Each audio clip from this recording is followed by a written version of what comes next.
Hi, good afternoon everyone. Welcome to our Facebook channel. Welcome to our Facebook page.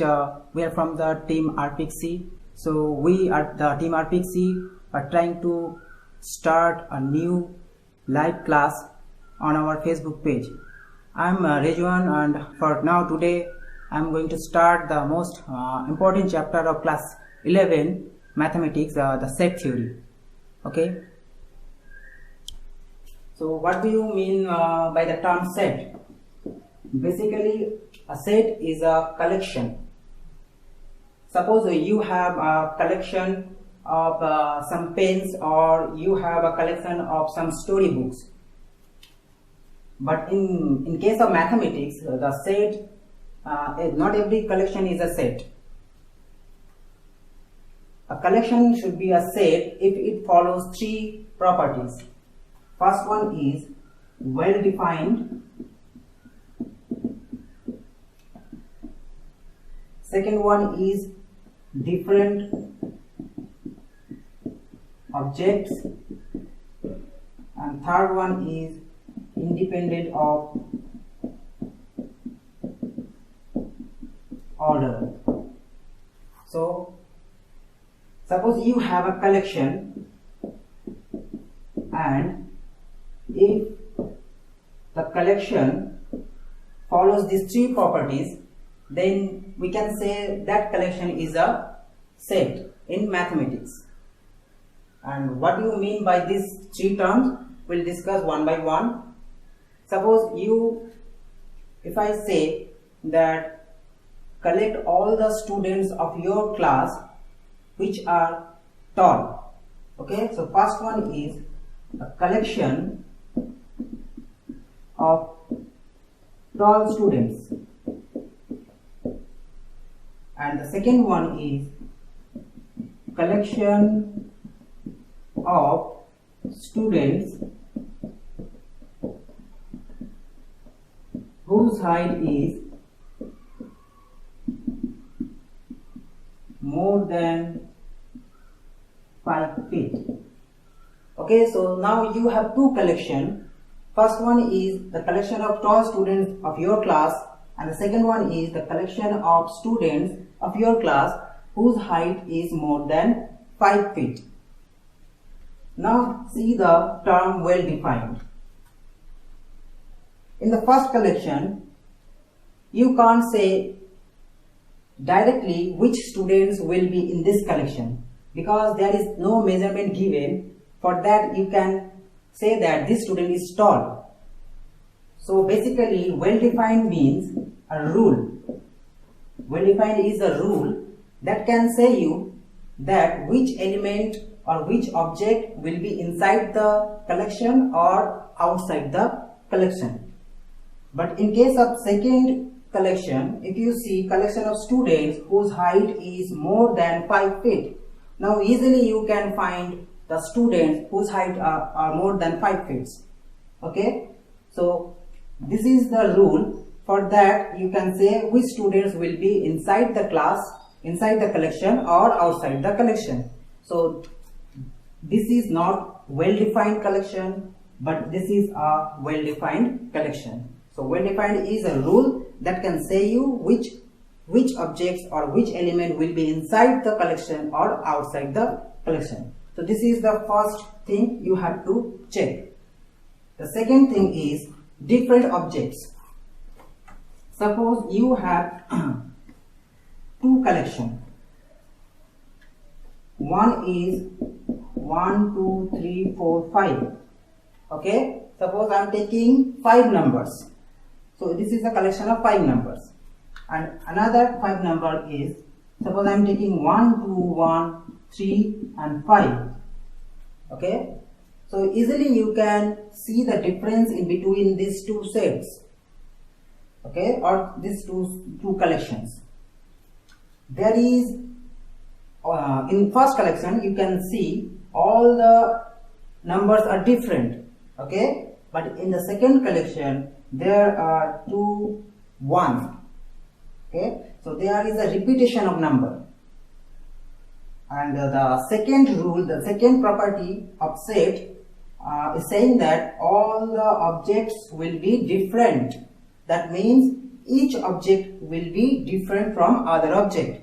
So this collection is not a set, rather this collection is a set. Okay, so this second property tells us that inside a set all the elements should be different. Now see the third property. This is very obvious. This is independent of order. Okay, if you take a set, there is no importance of order. Suppose if I taking the numbers 1, 2, 3, 4, this is a set, and if I take the number 3, 2, 2, 3, 4, 1, this is also the same set. So there is no importance of order in set. Okay, so there are three properties. If you have a collection and if the collection satisfies these three properties, first one is well defined, second one is different objects, that means all the objects are different, and third one is there is no order. Okay, that means the collection is independent of order. If these three properties follows the collection, then the collection will be known as a set. So in mathematics, a set means a collection which is well defined, and all the objects are different and there is no order. So this is the definition of a set. Okay, let's take another example. Suppose I am taking the not collection, now we will say set of factors of 12. Okay, so all of you know that which are the factors of 12? 1, 2, 3, 4, 6 and 12. These are the factors of 12. Okay, if I write the set of factors of 12, that will be 1, 2, 3, 4, 6 and 12. Okay, so this is an example of a set.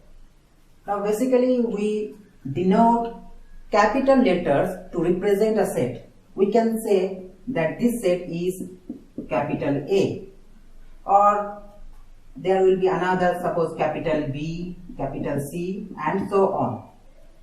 So we will represent a set by capital letters, and we will represent, basically we will represent the elements. Okay, what is element?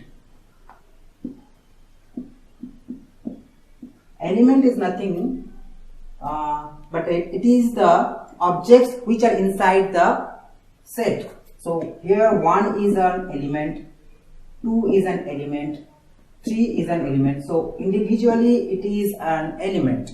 Okay, so where we were?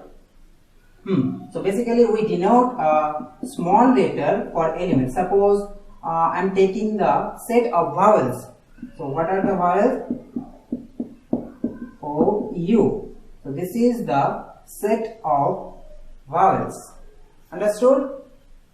So we'll denote capital letter for set and we'll denote small letter for the elements. Okay.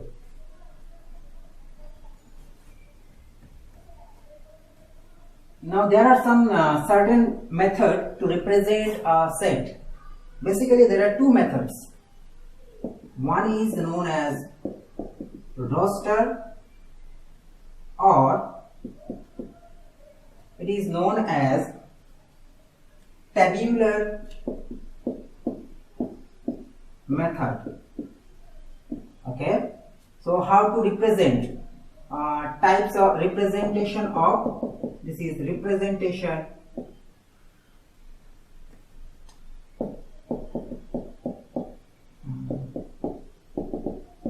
of set.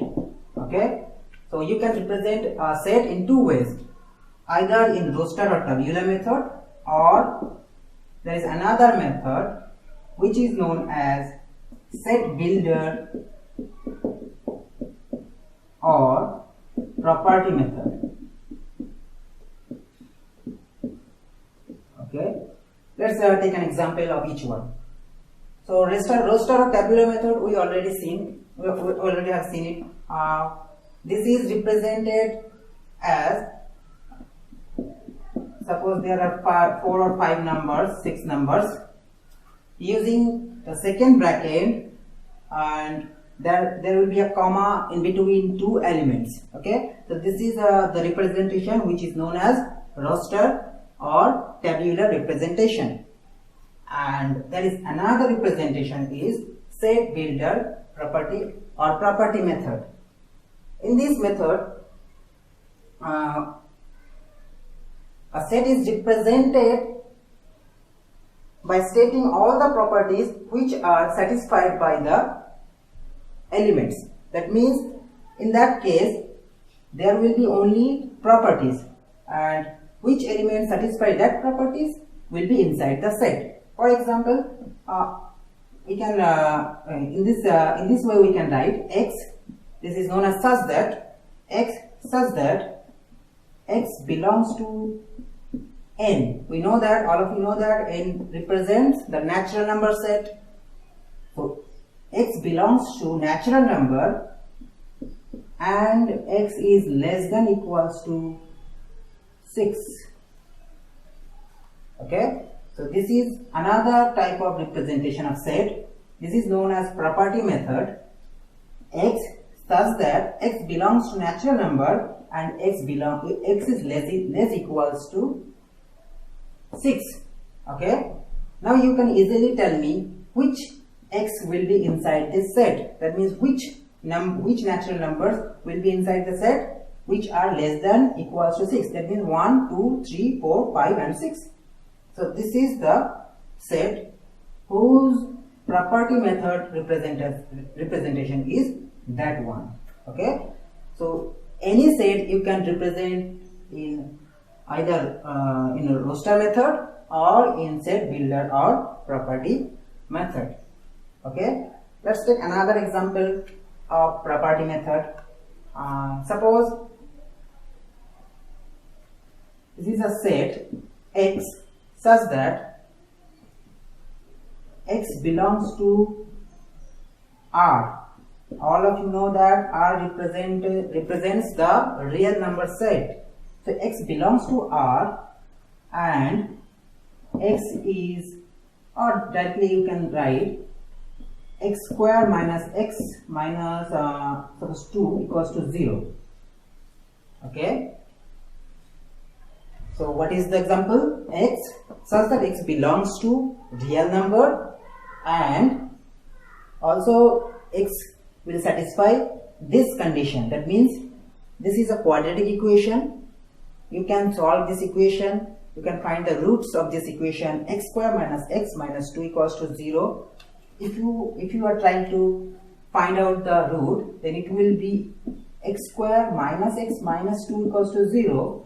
So using the middle term factorization, easily you can find out this is minus 2x plus x minus 2 equals to 0. That means if you take x common here, x minus 2 plus 1, x minus 2 equals to 0. In other words, x minus 2 multiplied by x plus 1 is equals to 0. Now from here you can easily see that x values are 2 and minus 1. So this is the property method, and what will be the roster method or tabular method of this set? It will be only 2 and 1. Okay, because only 2 and 1 can satisfy this whole condition. So this is the property method. In that way you can represent one set, and this is another tabular method. Okay, so this is the representation of set.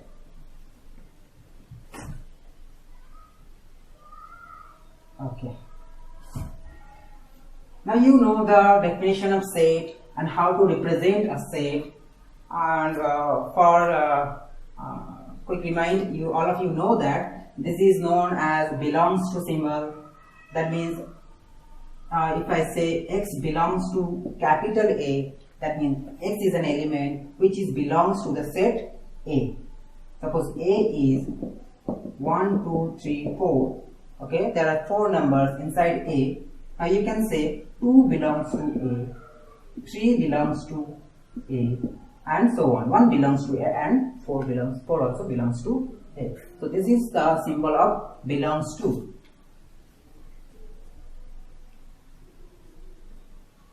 Okay. Now there are many types of set. Okay, there are many types of set.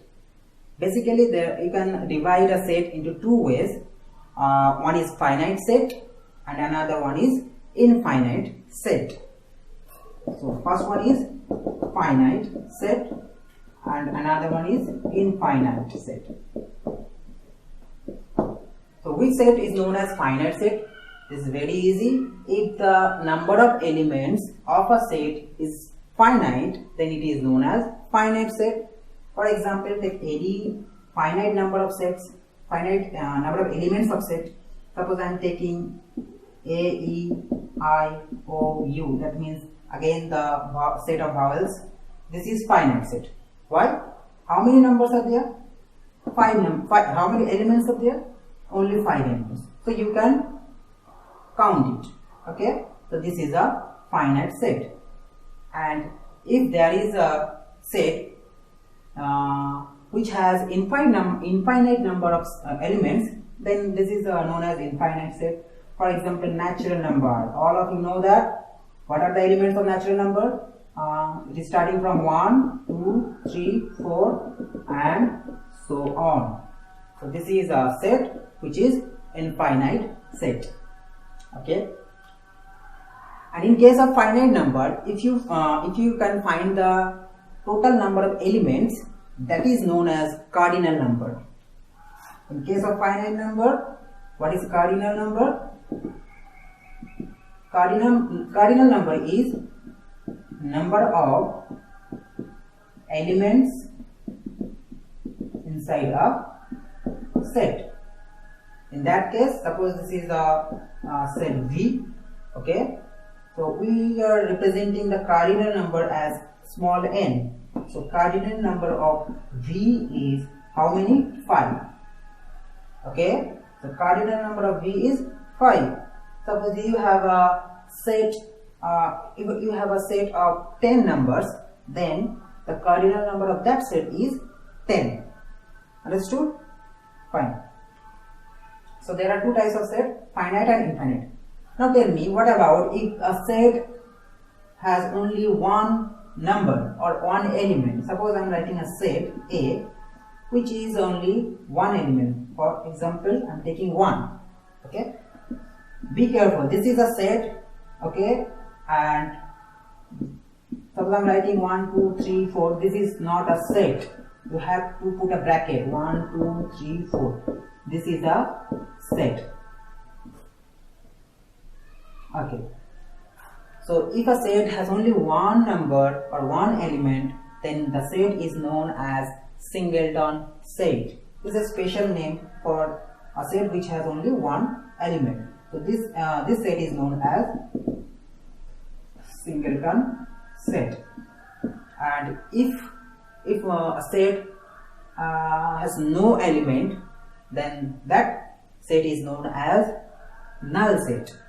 For example, suppose I am taking X and there is no element, okay, totally empty. This set is known as null set, or it is also known as empty set or void set. Okay, so there are 3 names of null set: empty set, or void set. You can call by using any name.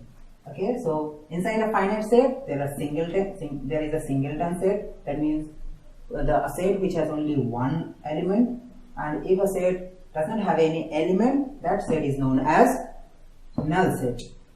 And sometimes the null set is represented as phi. This is a Greek letter phi.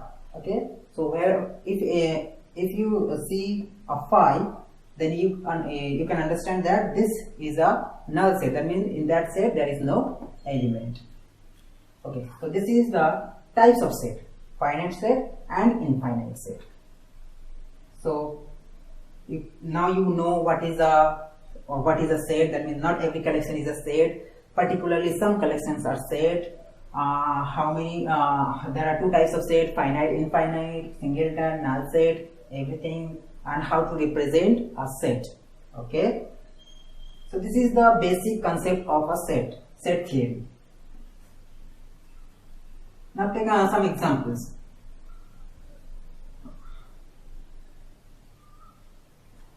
Okay. Now we are trying to write a null set using property method. Suppose x, this is such that sometimes it is represented as, this is the ratio, and it is known as such that x such that x belongs to n, x belongs to n and x is less than 0. Okay, so this is a set which is in property method, in the form of property method. X such that x is a natural number and which is less than 0. Now tell me, what will, suppose this is the set A. Now which are the elements will be inside the A? Think. Nothing. No element you can get, because x is a natural number and x is less than 0. All of you know that the natural number are starting from 1, 2, 3, 4 and so on. So this is the natural number set. But which x you have to take? Which are less than 0. So there is no number which are less than 0. So this set is a null set. Okay, so this is a null set.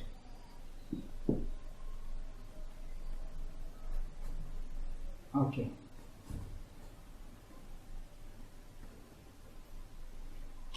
Now the very important topic on set, which is subset.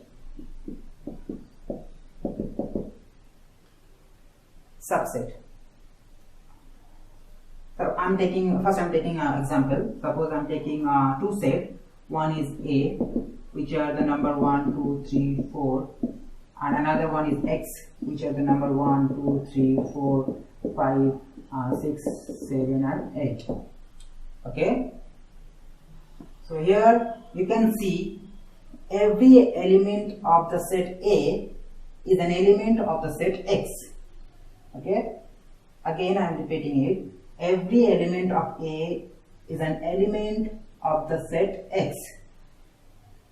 Then you can say A is a subset of X. So what is the condition?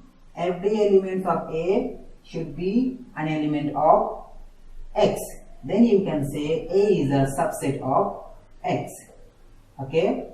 Now if I say A is 1, 2, 3, 4 and 10 and X is that 1, then you can't say A is a subset of X. So A is not a subset of X. Why? Because the 10 element is inside the A, but there is no 10 element inside the X. So the definition of subset is if a set contains element which are from another, that means which are from another set, then that set is the subset of the another set. I think you understood what is subset. And the next one is proper subset. First one is subset and the second one is proper subset. Now if I write A 1, 2, 3, 4 and also X is 1, 2, 3, 4. Okay, so each element of A is the element of X and A is equals to X. then you can write A is the what is proper subset?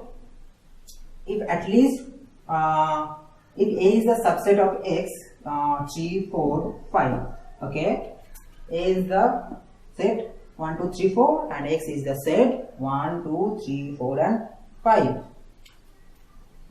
Now the rule is A should be a proper subset if A is the subset of X and A is not equals to X. So this is the definition of proper subset. And how it is acting? Each element of A will be the element of X, and at least there will be one element inside X which is not in A. Okay, that means the A and X are not equal. So first you have to satisfy the subset property. A should be a subset of X and A is not equals to X. Then you can say A is the proper subset of X, and in that case we are not using the equal sign here. Okay, so these are the this is a small class on set theory. We have to learn more about set theory. This is just the beginning of set theory. In our next live class we will discuss more about set theory. Okay, thank you.